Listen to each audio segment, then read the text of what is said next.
This Memorial Day weekend, it's important to recognize all the service members who made the ultimate sacrifice on our behalf. I had the great honor to speak to a family member of a war hero. Henry Sledge is the son of World War II hero Eugene Sledgehammer Sledge. Here's a preview of our conversation from my new Fox Nation special, Sledgehammer, My Father the World War II Hero, available now. He kind of tells these stories as an observer, more so than he's the center of what's happening. This is what's happening to his buddy.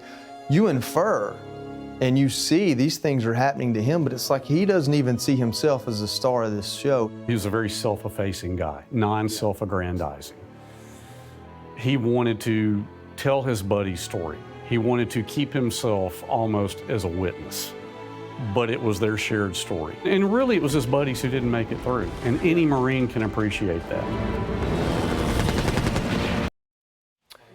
Yeah, so just real quick, that individual, Sledgehammer, Eugene Sledge from a small town in Alabama, really amazing life. After service, he wrote 2 books, With the Old Breed and China Marine. What's really interesting is most Americans don't think about the service in the Pacific. They remember Iwo Jima, but they don't even connect where that was or why. The Marines went to the Pacific in World War II, and it was some of the worst casualties we saw. Most people think about Normandy, the European theater, and so watch that, check it out, and you'll gain some respect for some of those we memorialize on this day. How long have you been working on that, by the way? I'm so thrilled that you're doing the Sledgehammer. This is going to be great. It came together quick. I'll put it to you that way. But we put a lot of time into it. Okay, well, we're certainly looking forward to that, and I'm looking forward to just saying a real thank you.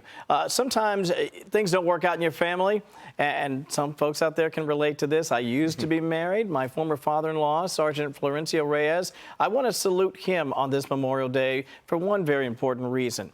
Even when things were rocky and even when things ended, he always treated me like a son. He said, character counts, Kevin, and this is the one thing I can tell you. No matter where you are, no matter what you do in your life, be accountable to those around you, and always, always be a stand-up guy.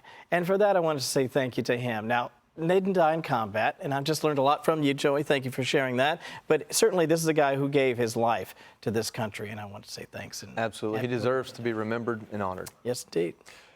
As many of you know, I served in the Marine Corps for 8 years, fought in Iraq and Afghanistan, Afghanistan being the majority of the combat. That's where I explosively removed my legs. But before that happened and after, my unit took a lot of casualties as a Marine EOD tech. Not all EOD techs not all that were killed were EOD techs, but I've got some pictures of some that I'd really love to memorialize today. As you look there, from the top left, that's Gunnery Sergeant Floyd Holly. Below him is Corporal Daniel Greer. Daniel Greer was standing beside me when I stepped on the IED. He took his life when it took my legs. I can't see all the pictures very well, but on the far right there, well, here we go. That's Corporal Greer, and I talk about him a lot. And he's just an amazing man. He was a full-time fireman who decided that being a fireman wasn't serving enough. So he joined the Marine Corps Reserves and said, I want to be infantry. And they said, well, you can't do that in the reserves. So he said, okay, what can I do that gets me in combat? He became a Marine Corps engineer, a combat engineer, and he ended up helping me, being security for me, helping find IEDs, and unfortunately he died doing that. I let him build a shot, and the EOD techs out there will make fun of that shot, but it did just fine, and as an engineer, he did just fine. That's he and I. The only picture I know of that we have together. And if we scroll through these pictures, there may be a few more pop up, and if they do, I'll tell you who they are. That's Gunnery Sergeant Floyd Holly. We called him the Incredibles. His wife was a swimsuit contest champion in her younger years, and their kids were so talented. And his youngest daughter was born after he was killed in action. He was killed in action a few weeks after I was blown up, basically working the IEDs I would have. So there are several others. There are almost 30 Marine EOD techs during my time, more than 20 of them I knew personally. And this time every year, I memorialize them, remember them, and keep their story, their name, and their honor alive. That's David Day, and before that was Stephen Dunning, and that's the wall at EOD, first company of the Marine EOD techs that have died taking bombs apart. So I was also able to talk to some other American heroes. These are first responders, and though we don't honor them on Memorial Day, I don't want to confuse this. It just happens to be that we were able to release this book around this time. This book is called Behind the Badge, Answering the Call to Serve on America's Home Front. Now, I will tell you that there are a lot of veterans in our first responder community to include this book, but this specific book is about the lives and the trauma endured by those in our hometowns that keep us safe.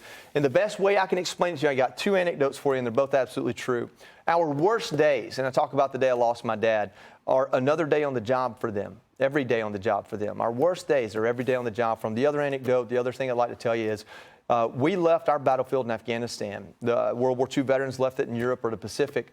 These individuals, these first responders, firemen, police, SWAT team members, Border Patrol, search and rescue, they're in their battlefield every single day. They drive their kids to school through the intersection where they saw a kid expire from a fatal car crash. And they do that every single day. And to be honest with you, even after writing this book and talking to 9 of them that I've known for years and years, I just don't know how they do it. And we don't do enough to honor and acknowledge their trauma. And they're having to do it at a grassroots level. So read this book and learn more about them and maybe support the first responders in your community. You can that book is available for pre-order right now at foxnewsbooks.com, and it's going to be available in your hand on June 17th if you pre-order it. And guys, back to you all. Yeah, Joey, such an important book, and congratulations on the book. Such important stories to tell. But also, thank you so much for continuing to share the stories and the faces and the stories and the names of the family members of your buddies who were lost in combat and who gave the ultimate sacrifice. I think people get their fill of Joey Jones. So when I have the opportunity to share others that are men among men compared to me, it's the honor of a lifetime, and it's why I want this platform to begin with. So thank you all. And you have a great sense of humor about when people get enough of you. Yeah, Hilarious. I get tired of hearing me. All right. Hey, Sean Hannity here. Hey, click here to subscribe to Fox News YouTube page and catch our hottest interviews and most compelling analysis. You will not get it anywhere else.